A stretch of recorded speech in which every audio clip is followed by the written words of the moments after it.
본질적으로 부동산은 우상향인가요? 본질적으로 부동산이 우상향인 건 아니고요. 정확하게는 돈의 가치가 우하향하는 거죠. 돈의 가치는 확정적으로 싸집니다. 그러니까 물가라는 거를 많은 분들이 너무 어려워하시더라고요. 물가가 왜 오르지? 이게 너무 어렵잖아요. 그냥 돈의 값이 싸진다라고 보시면 됩니다. 돈이 점점 값어치를 잃고 있다. 제가 옛날에 7살, 8살 요럴 때 동네 오락실 같은 데를 갔던 기억이 있는데, 그 당시에 오락실에서 한 판 하는 게 50원이었나? 100원이었나? 뭐 그랬습니다. 그래서 엄청 쌌었거든요. 그리고 40대 분들은 아마 기억나실 텐데, 신호등이라는 사탕이 있었어요. 색깔 3가지 사탕이 있었습니다. 빨간색, 노란색, 파란색 신호등 사탕. 설탕 묻어 있는 거 혹시 기억나시는지 모르겠어요. 그게 아마 50원 했었을 거야. 50원. 그리고 옛날에 새우깡이 100원, 200원 할 때였죠. 지금은 아마 새우깡이 한 1000 몇백 원 하죠.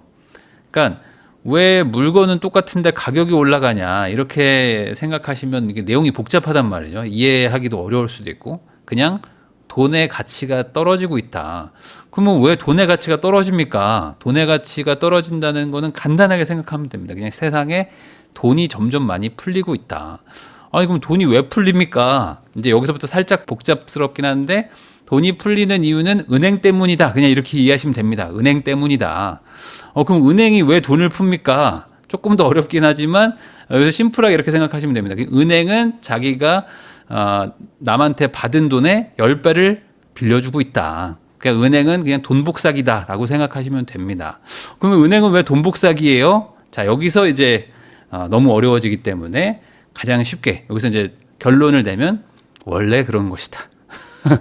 자본주의라는 것이 원래 은행은 돈 복사기라는 개념으로 출발한 것이다 라고 보시면 됩니다. 그래서 은행이 존재하고 이 자본주의, 이 시장경제라는 게 존재하는 이상 돈은 계속 늘어나고, 이 돈이라는 거는 대출이라는 제도를 활용해서 돈이 계속 늘어납니다. 계속. 그러니까 돈이 계속 늘어나니까 돈의 값이 떨어지는 걸 뿐이에요. 그러니까 돈값이 떨어지니까 가만히 있는 물건들은 비싸지는데, 그 물건이 공급도 많아지면 좀 덜 오르는 거고, 공급이 부족하면 급등하는 거다라고 생각하시면 됩니다. 요즘에 금값이 엄청나게 많이 올랐잖아요. 금값이 지금 3,000달러를 넘었죠. 3,500달러 정도 되는데 한국 돈으로 한 15만 원 정도 합니다. 지금 금 가격이 1g에 한 15만 원 정도 하는 거죠. 그러니까 1kg짜리가 1억 5천 정도 하는 겁니다. 1억 5천. 그러니까 예전에는 한 금괴 하나 있죠. 1kg짜리가 6천만 원, 7천만 원, 8천만 원 이러다가 1억을 넘었다가 이제는 1억 5천 정도 합니다. 그러면 금이라는 거는 아주 유한한 수량이죠. 그리고 특히 금 채굴이 요즘 잘 안 되거든요. 금 채굴이 아무래도 환경을 많이 파괴시키기도 하고, 금광 중에 좀 대형 금광들은 많이 캐버렸어요. 그래서 이제 점점 더 제3지대나 아니면 아프리카 뭐랄까 좀 잘 살지 못하는 나라들 위주로 가가지고 이제 채굴을 하려고들 하는데, 금값이 워낙 비싸니까 채굴을 하려고 할 거 아니에요. 근데 그 채굴이라는 게 이제 마냥 쉬운 게 아니죠. 땅속을 파야 되니까.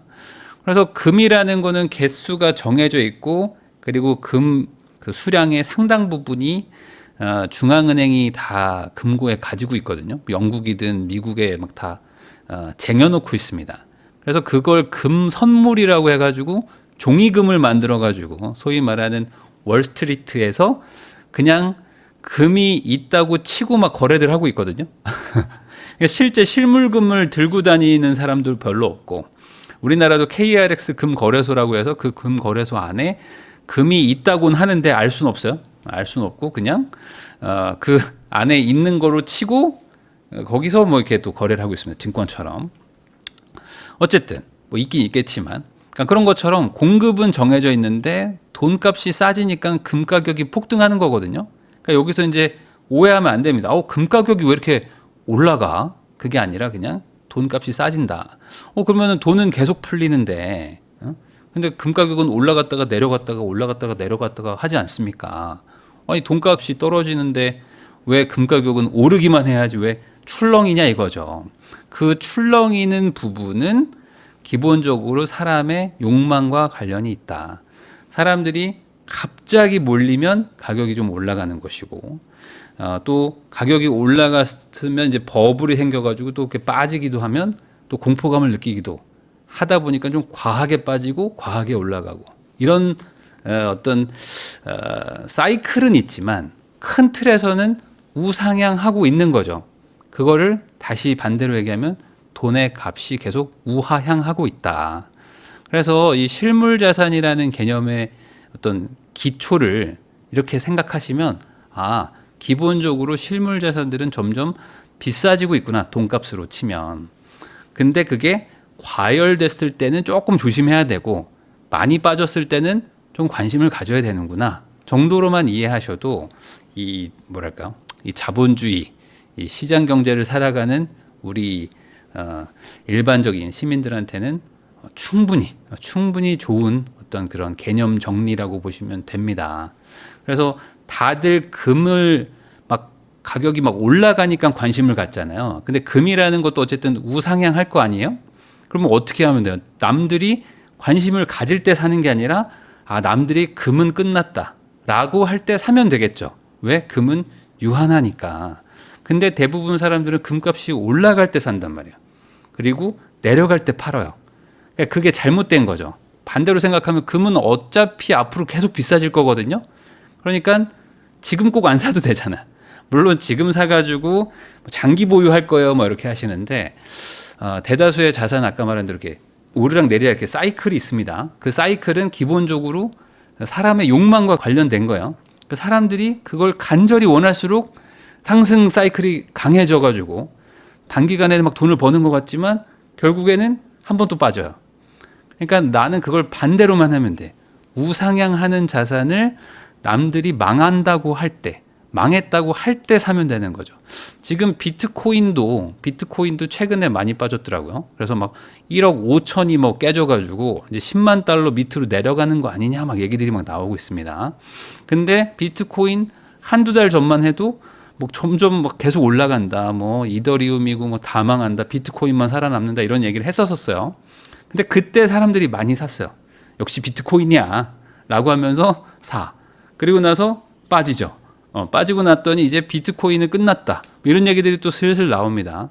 그러면 언제 사면 됩니까? 이제 조금 관심을 가져야 되겠는데 남들이 많이 빠졌다고 해서 좀 떠나갈 때쯤 사야겠는데 라고 역으로 생각해야 되는데 이제 빠지니까 팔아야 된다. 그러면서 오르면 다시 사고 빠지면 다시 팔고 이걸 왔다 갔다 하면서 결국에 거기서 이제 돈이 녹아버리는 거죠. 돈이 녹아버립니다. 그런 것들을 하시면 안 된다. 지금 정부에서는 2주택을 하면 안 되나요? 라고 얘기를 해주셨는데 기본적으로 지금 2주택을 권하고 싶지는 않고요. 일시적 2주택이나 이런 것들을 그나마 좀 했었었는데 이번에는 일시적 2주택도 생각보다 쉽진 않을 것 같다. 왜냐하면 지금 어쨌든 전세나 전세 자금 대출 그리고 이제 갭 투자를 한다든지 이런 것들을 전반적으로 막으려고 하는 정부 정책이 보이죠. 그리고 이런 상황에서 일시적 2주택을 한다고 해서 다주택자가 아닌 것도 아닙니다. 일시적 2주택은 취득세나 양도세 중과에선 조금 배제되고 양도세 비과세를 받을 수 있다는 장점은 있지만 보유세나 이런 거에서는 그냥 2주택자예요. 그러다 보니까 예를 들어 지금은 안 올린다고는 하지만 갑자기 보유세를 올릴 수도 있고요. 임대차 보호법이 강화될 수도 있고 기본적으로 세입자가 있는 상태에서 뭔가를 하는 게 점점 더 어려워지기 때문에 이 상황에서 일부러 2주택을 한다? 별로 좋은 방향은 아닌 것 같다. 특히 이제 한 채를 확실하게 내가 똘똘한 한 채를 잡아놔가지고 저는 이미 여기 실거주를 계속 할 거다. 이 실거주 집은 절대 안 팔 겁니다. 그냥 남은 돈이 얼마 있어서 이걸로 두 번째 집을 샀다가 두 번째 집을 팔고 다시 1주택자가 됐다가 또 두 번째 집 샀다가 또 팔고 이 정도만 할게요 하시는 분들은 그나마 나을 수 있는데 소위 말하는 일시적 2주택을 이용해 가지고 왔다 갔다 하는 거 있잖아요. 그게 별로 좋을 것 같지는 않아요. 아직 정부의 어떤 규제책이 확실하게 나온 건 아니지만 좋은 방향은 아닌 것 같아요. 그러니까 이게 제가 이걸 권하는 게 아니라 이 똘똘한 한 채, 그러니까 다주택 규제 이걸 빨리 풀었으면 좋겠다. 이거는 사실 부동산 투자를 한 사람뿐만 아니라 경제를 조금 뭐 아신다든지 뭐 아니면은 뭐 부동산 투자에 어느 정도 좀 전문적인 지식이 있는 분들은 거의 공통적으로 얘기를 하는 겁니다. 이 다주택 규제 때문에 지금 시장이 많이 왜곡돼 있거든요. 근데 이게 풀리기가 쉽진 않을 것 같다. 그러면은 그 말은 반대로 해석하면 계속 그 한 채를 사라. 한 채를 사서 실거주를 해라. 라는 정책이 계속 된다는 거예요. 이게 계속이 되면 어떻게 되냐. 당연히 다주택 하는 게 나한테는 불리한 거죠. 그러니까 뭐 정부의 정책에 순응을 하는 쪽으로 가는 게 유리한 거잖아요. 부동산은 어쨌든 세금으로 뭐 타격을 줄 수도 있고, 뭐 우리나라는 소급 적용 아닌 소급 적용을 해버릴 게 너무 많습니다. 부동산 쪽에서는. 그러니까 내가 뭐 여유 자금으로 뭐 조금 굴리는 것도 아니고 큰 돈 넣어가지고 거의 인생에 몇 안 되는 큰 결정들을 하는 거거든요. 이 부동산이라는 건. 근데 이런 거를 하는데 정부가 소급 적용 같은 걸 막 해버릴 확률이 높아지는 이 길을 내가 굳이 간다? 굳이 뭐하러 그거를 해야 될까? 생각해 보면 저는 뭐 권하고 싶진 않고요. 그렇게까지 어떤 리스크를 안고 투자할 각오가 있으시다면 부동산 말고 차라리 다른 걸 하는 게 낫다. 그 정도의 리스크는 다른 투자가 더 유리한 것 같거든요. 여기는 세금도 많고 뭐 세입자가 있으면 뭐 고생하는 경우들도 많고 하기 때문에 굳이 그럴 필요는 없을 것 같아요. 갈아타기 못하는 사람은 추가 주택보다는 금융자산 구매 추천하시나요? 아니면 일단 돈 모으기인가요? 아무것도 할 게 없다면 돈 모으는 게 맞고요. 그리고 돈을 모아가지고 무언가를 하고 싶은데 부동산 쪽에서 잘 답이 안 나온다. 그러면 당연히 다른 부동산이 아닌 투자를 하는 게 맞겠죠. 이건 뭐 너무 당연한 거 아닙니까? 기본적으로 지금 돈의 가격, 그러니까 돈의 양이 점점 늘어나고 있고 그 말은 돈을 가지고 있기보다는 어떤 자산, 그러니까 가치가 상승할 수 있는, 그러니까 돈의 가격이 하락되는 거를 반대로 자산 가치 상승으로 상쇄할 수 있는, 그러니까 소위 말하는 인플레이션 방어 자산 이런 거를 사놓는 게 좋겠죠. 그게 뭐 주식일 수도 있고요. 뭐 부동산일 수도 있고 뭐 비트코인일 수도 있겠죠. 당연히 비트코인도 어쨌든 수량이 정해져 있는 거니까 뭐 금일 수도 있겠고 은도 있고요. 요즘에 은도 지금 거의 사상 최대 금액대로 막 가고 있거든요. 그러니까 금, 은 결국에 지금 할 거 없이 뭐 원자재들도 뭐 일부 그렇고 돈의 양이 풀리는 거에 맞춰 가지고 가격이 올라가고 있는 그런 것들이 좀 있다. 근데 여기서 과열 양상으로 가는 것이 있고 아직 과열까지는 아닌 것이 있고 뭐 이런 차이는 있겠죠. 그러니까 이왕이면 과열이 좀 덜 된, 그러니까 아직 많이 오르지 않은, 그렇지만 아까 제가 말한 것처럼 그러니까 물가 상승을 이겨내고 가격이 더 올라갈 수 있는 그런 종류의 자산을 사는 거는 나쁘지 않을 것 같아요. 지금 돈을 들고 있는 것보단. 근데 저는 그런 게 뭔지 모르겠습니다. 저는 그냥 부동산 말고는 아무것도 몰라요. 라고 생각한다면은 차라리 2주택이나 이런 걸 하는 것보다는 그래도 이제 1주택으로 그냥 갈아타는 게 맞지 않을까. 지금 같은 상황에서는 한 채에 실거주하는 게 가장 정부가 바라는 거잖아요. 그러니까 정부는 국민들한테 한 채 사서 거기서 실거주해라. 그게 지금 정부가 바라는 기조예요. 이거는 뭐 공공연하게 얘기를 하고 있잖아요. 모든 정부 인사가 뭐 추가 규제 또 할 것이다. 뭐 집값 안 잡히면 대출 규제할 것이다. 뭐 특단의 대책을 준비하고 있다. 뭐 공급 많이 할 것이다. 뭐 이런 얘기를 하고 있잖아요. 그렇지만 보면은 뭐 주담대를 받으면 6개월 안에 실거주해라. 뭐 갭 투자하면은 전세금 반환 대출 막겠다. 그러니까 너 실거주해라 이겁니다. 그러니까 대출도 막지만 갭 투자도 막겠다는 거야. 그러면 결국에는 대출 해주는 만큼이라도 받아가지고 실거주 하라는 해석밖에 안 되는 거죠. 그러니까 그거 하라는 거야 지금 정부는. 그러면 정부가 하라는 대로 해야겠죠. 정부가 하라는 대로 해야 될 거 아닙니까? 근데 굳이 여기서 막 두 채, 세 채로 막 쪼개가지고 사겠다. 뭐 이렇게 하시는 거는 정부의 이제 반발하는 세력인 거지. 그 결과가 좋을진 잘 모르겠어요. 보기에는 다 과열처럼 보입니다. 이건 조금 오해의 소지가 있는 멘트인 것 같아요. 그러니까 내가 과거에 받던 금액보다 오르면 과열은 아닌 거죠. 이걸 착각하시면 안 되는 것 같아요. 왜냐하면 기본적으로 지금 돈이 많이 풀리고 있어요. 돈이 많이 풀리고 있으니까 웬만한 그 물가를 이겨내는 자산군들 있잖아요. 걔네들은 지금 다 같이 올라가고 있는 추세입니다. 그러니까 은도 올라가고 금도 올라가고 뭐 비트코인도 올라가고 주식도 올라가고 뭐 부동산도 올라가고 뭐 지금 이러고 있잖아요. 근데 그 중에서 어떤 정책이나 아니면 어떤 뭐 세계 경제 시황이나 뭐 이런 것들 때문에 조금 막 눌리고 더 올라가고 막 이런 것들이 있는 것뿐이지 전반적으로는 올라가고 있는 거예요. 그러니까 내가 뭔가 A라는 걸 보고 있었는데 얘가 올랐으니까 과열이다라고 생각하면 잘못된 거죠. 월급도 오르고 있습니다. 지금 내년에 공무원 임금이 3.5%가 올라가죠. 그러니까 공무원들도 그동안 임금이 좀 많이 정체되어 있었는데 이제 공무원도 월급이 올라가요. 그러면 공무원 월급은 뭐 누가 공짜로 줍니까? 그 돈은 누군가 또 세금을 걷어가지고 주는 거잖아요. 그럼 공무원들이 월급이 뭐 3.5% 올랐는데 뭐 그게 얼마나 오른 거라고 뭐 그거 가지고 물가가 오릅니까? 라고 얘기하지만 공무원도 숫자도 많고요. 그리고 그 공무원들이 거둔 돈, 그 받은 돈이 또 은행에 들어가면 요게 또 10배씩 또 이제 돈이 복사가 또 됩니다. 그러니까 이 돈이라는 거는 기본적으로 계속 복사가 되는 거예요. 그리고 이제 내년에 예산이 728조입니다. 원래 우리나라 예산이 뭐 400조, 500조 하던 게 몇 년 전이에요. 600조 넘은 것도 한 3, 4년 전밖에 안 됩니다. 근데 벌써 이제 730조까지 왔어요. 그러니까 600조도 많았었는데 730조입니다. 그러면 600조에서 벌써 20%더 오른 거죠. 그러니까 예산이 지금 팍팍팍팍 올라가고 있어요. 그러면 그 예산은 또 어디서 거둔 거야? 어딘가에서 또 걷겠죠? 뭐 국채를 발행하든 뭘 하든 또 하겠죠? 그럼 그 돈이 또 이렇게 시중에 돌고 돌아가지고 은행에 들어가는 순간 10배로 또 불어납니다. 이게 지금 반복되는 거예요. 그러니까 돈은 상당히 많이 늘어날 것이다. 앞으로. 그러면은 원화가 점점 싸지는 거죠. 원화가 싸지는 거니까 원화를 들고 계시면 아무래도 손해를 많이 볼 것이다. 원화로 들고 있는 게 뭡니까? 전세.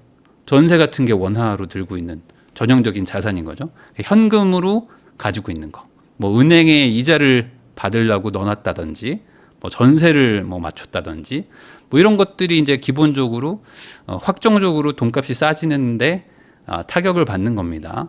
10년 전 1억하고 지금 1억은 느낌이 다르죠. 그 요즘에 막 기사 같은 게 나와요. 그 뭐냐면은 뭐 어떤 사람이 무슨 연예인이 뭐 60억을 벌었대. 그래가지고 야 무슨 연예인이 60억을 벌어 하면서 딱 보잖아요. 그러면은 무슨 건물을 샀는데 그 건물이 올라가지고 60억이 됐다는 거예요.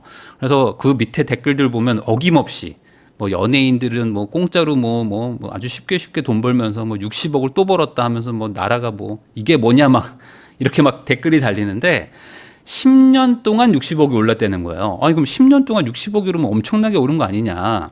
이거는 뭔가 기본적인 물가에 대한 개념이 없으신 거고 그 10년 전에 60억에 샀대. 근데 이게 지금 120억이 된 거예요. 그러면 오른 겁니까? 안 오른 겁니까? 거의 안 오른 거예요. 거의 안 올랐다라고 보시면 됩니다. 그러니까 이게 단순히 명목 가격. 그냥 60억이 120억이 됐다. 이 사람 60억 벌었네. 라고 생각하시면 안 되죠. 10년 전에 60억이 얼마였는데. 그때 60억이 지금 60억이 아닙니다. 그래서 가격만 단순히 보시면 안 되는 거예요. 옛날에는요. 우리가 1980년대 뭐 이럴 때 벤츠 S클래스 타고 다니는 분들이 있었어요. 그런 분들은 진짜 말도 안 되는 부자였던 거야. 1980년대에 그때 벤츠가 막 한 1, 2억 할 때였습니다. 1, 2억. 그때 막 벤츠 스포츠카 막 이런 거 있잖아요. 그게 막 2억 하고 그랬거든요. 막 90년대에 2억 했으면요. 지금으로 치면은 뭐 한 6, 7억짜리 차라고 보시면 돼요. 6, 7억짜리. 그러니까 그때는 진짜 비싼 거겠지. 벤츠는 강남 아파트 가격이었던 거야. 그러니까 지금 한 2, 30억짜리 슈퍼카를 타고 다니던 사람들이 90년대 벤츠 막 S클래스, SL 클래스 이런 거 있잖아요. 뚜껑 열리는 거. S클래스 막 각진 거 있잖아요. 그런 거 타고 다녔던 분들. 예전에 막 에쿠스가 막 8천만 원 막 이럴 때 에쿠스 타고 다니면 엄청 부자라고 했거든요. 당연하지. 그때 거의 집값의 한 3분의 1? 뭐 거의 반? 이런 정도를 타고 다녔던 거니까 엄청 비싼 것들을 타고 다녔던 분들인 거죠. 근데 지금은 그렇지 않거든요. 지금 차가 벤츠가 뭐 1억, 2억 한다고 해서 예전같이 부담스럽다고 생각 안 하잖아요. 그만큼 우리나라가 잘 살기도 했고 물가도 많이 올랐지만 임금도 많이 올랐어요. 그러다 보니까 요즘에는 이제 대기업 다니는 사람들도 벤츠를 타기 시작해요. BMW를 타기 시작합니다. 10년 전, 15년 전만 해도 대기업 다닌다고 벤츠, BMW 타기 쉽지 않았습니다. 그러다 보니까 그때는 어떻게 됐죠? 그때는 BMW, 그러니까 독일 3사 타면은 약간 잘 사는 티가 났었어요. 근데 이게 워낙 임금을 많이 주고 하다 보니까 이제는 독일 3사로는 안 돼. 독일 3사로는 안 돼가지고 이제는 포르쉐 정도 타야 조금 뭐 차 좋은 거 탄다 뭐 이러면서 자동차도 인플레가 막 일어나는 거죠. 그러니까 그만큼 지금 임금이 많이 올랐고 그 임금이 오른 것보다 물가랄까요? 어떤 이런 자동차, 차값 이런 거 좀 덜 오른 거죠. 차도 많아지고 대안들이 점점 많아지니까. 그렇지만 오르긴 올랐다. 그래서 요즘에 뭐 페라리나 뭐 람보르기니 이런 거는 막 더 많이 올랐습니다. 이제는 막 5억, 6억 해요. 옛날엔 3, 4억에 사던 게 지금 막 5억, 6억씩 합니다. SK 하이닉스 성과금이 억이 넘어요. 네, 맞습니다. 뭐 그렇게 돈 받는 분들도 있고 뭐 전문직 분들도 있고 사업해가지고 돈 버는 분들도 있는 거죠.